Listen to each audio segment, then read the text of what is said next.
A'udzubillahi minasyaitonir rajim. Allahumma salli ala sayyidina Muhammad. InsyaAllah tuan-tuan dan Allah SWT, pada pagi ini kita sambung dengan hadis Nabi SAW di dalam Fadilat Sedekah, yang dalam bab Silaturahim. Hadis Nabi SAW. Hadis pertama, Allahumma salli. Sayyidina Abu Hurairah radhiyallahu an berkata bahawa seorang lelaki telah bertanya, siapakah orang yang paling berhak mendapat layanan baik daripada saya? Baginda SAW menjawab, ibumu.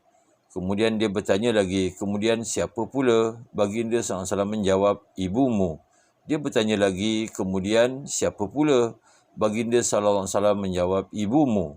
Dia bertanya lagi, kemudian siapa pula? Baginda SAW menjawab, kemudian bapamu. Dalam riwayat yang lain, Baginda SAW bersabda, kemudian ibumu, kemudian ibumu, kemudian ibumu, kemudian bapamu, dan kemudian yang terdekat, yang terdekat, yakni sebanyak mata seseorang itu hampir dari segi kekeluargaan, maka sebanyak itulah dia diutamakan dari segi layanan. Hadis Mishkat muttafaq alaih. Keterangan, setengah ulama telah mengambil pengajaran daripada hadis ini bahawa khidmat dan layanan yang baik untuk seseorang ibu hendaklah 3 kali ganda lebih daripada seorang ayah. Ini adalah kerana Nabi SAW telah menyatakan tentang ibu 3 kali, dan pada kali keempat barulah dinyatakan tentang ayah. Para ulama menyatakan alasan kenyataan itu ialah ibu telah menanggung 3 kesusahan untuk anak-anaknya, iaitu kesusahan mengandung, melahirkan dan menyusukan. Allahumma salli. Atas alasan itu juga para fuqaha telah menjelaskan bahawa hak ibu lebih utama daripada ayah dalam berbuat ihsan dan memberi layanan yang baik. Jika ada sesiapa yang kerana kemiskinan yang dihadapinya tidak mampu melayani kedua-dua ibu bapanya serentak, maka hendaklah dia mendahulukan ibunya. Namun dari segi penghormatan dan adab, ayahlah yang mesti diutamakan. Dan sememangnya jelas kepada kita bahawa keadaan ibu sebagai seorang perempuan lebih memerlukan kepada layanan yang baik selepas kedua-dua ibu bapa, kedudukan saudara mara yang lain.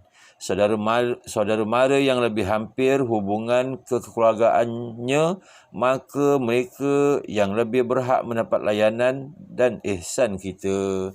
Dalam sebuah hadis lagi dinyatakan bahawa hendaklah kamu memulakan ihsan kamu kepada ibumu, kemudian kepada bapamu, dan kemudian kepada adik-beradik perempuan, dan kemudian kepada adik-beradik lelaki, kemudian kepada saudara mara yang hampir, dan seterusnya. Jangan lupa akan jiran-jiran kamu dan juga orang-orang yang berhajat. Hazrat Bas bin Hakim radhiyallahu anhu meriwayatkan bahawa beliau telah bertanya kepada Nabi SAW, siapakah yang seharusnya saya berlaku baik dan berbuat ihsan? Nabi SAW menjawab, ibumu. Beliau kemudian bertanya soalan yang sama. Baginda SAW memberi jawapan yang sama. Demikian juga untuk kali yang ketiga. Pada kali keempat, Baginda SAW menjawab, bapamu. Selepas itu barulah saudara mara yang lain. Sebanyak mana mereka hampir, sebanyak itulah mereka harus diutamakan. Dalam sebuah hadis lagi dinyatakan bahawa seorang lelaki telah pergi berjumpa Nabi SAW, lalu berkata kepada Baginda SAW, Tuan, perintahlah saya apa-apa perkara agar saya dapat menyempurnakannya. Baginda SAW bersabda, berbuat ihsanlah terhadap ibumu. Selepas kali kedua dan ketiga, barulah Rasulullah SAW bersabda, berbuat ihsanlah terhadap bapamu. Allahumma. Dalam sebuah hadis, Nabi SAW bersabda, 3 perkara yang didapati ada pada seseorang, maka Allah SWT akan memudahkan kematiannya dan akan memasukkannya ke dalam syurga. Amin. Pertama, mengasihani orang yang lemah. Kedua, mengasihi ibu bapa. Dan yang ketiga, berlaku baik dengan orang bawahan. Allahumma salli. Allahumma salli. Sayyidina Anas radhiyallahu anhu berkata, Rasulullah sallallahu alaihi wasallam telah bersabda, sesiapa yang ingin rezekinya dimudahkan dan kesan-kesannya akan kekal lama, maka hendaklah dia menghubungkan silaturrahim. Amin.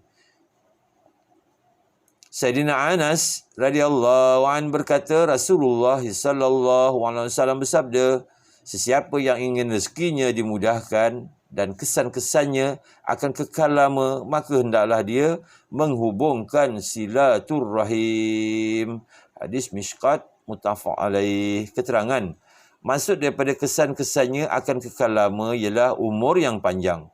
Ini adalah kerana sebanyak mana umur seseorang itu bertambah, selama itulah kesan tapak kakinya ada di bumi. Allah.